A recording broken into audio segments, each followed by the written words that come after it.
प्रणिती शिंदे गद्दार, तिला लाज लज्जा नाही, तुझ्या बापाला सुद्धा. उद्धव ठाकरेंचा नेता भडकला.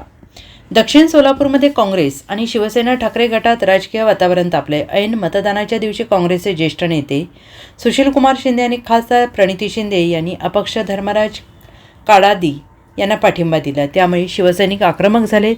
दक्षिण सोलापूरमधून ठाकरेंच्या शिवसेनेनं अमर पाटील यांना उमेदवारी दिली. मात्र महाविकास आघाडीचा धर्म न पाळता प्रणिती शिंदे यांनी काडादी यांना सपोर्ट केल्यानं शिवसैनिकांनी त्यांच्या फोटोवर चपला मारत निषेध केला. शिवसेनेचे उपनेते शरद कोळी यांनी प्रणिती शिंदे यांचा एकेरी उल्लेख करत चांगला समाचार घेतलाय. प्रणिती शिंदे गद्दार आहे, तिला लाज लज्जा नाही. प्रणिती शिंदेची महाविकास आघाडीतून हकालपट्टी करावी अशी मागणी शरद कोळी यांनी केली आहे. गद्दार प्रणिती शिंदे यांनी सोलापूर जिल्ह्यातील शिवसैनिकांचा घात केलाय.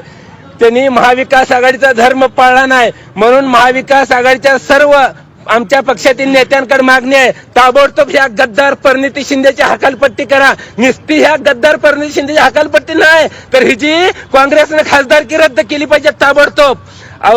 हिला लाज लज्जा शिल्लक असायला पाहिजे होते. शिवसेनेच्या जीवावर ही खासदार झाली.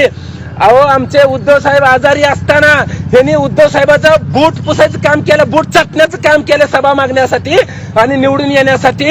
आणि उद्धव साहेबांनी आजारी असताना देखील प्रणिती शिंदेसाठी सभा घेतली. तिला एवढी देखील जाण राहिली नाही. हिला अक्कलच नाही मुळात. ही बेअक्कली माणसं आहे, ती गद्दार आहे ती. कारण या प्रणिती शिंदेनं भाजपकडून सुपारी घेतलेली आहे, भाजपची हात मिळवणी केलेली. Bureau report, SBN Marathi, Solapur.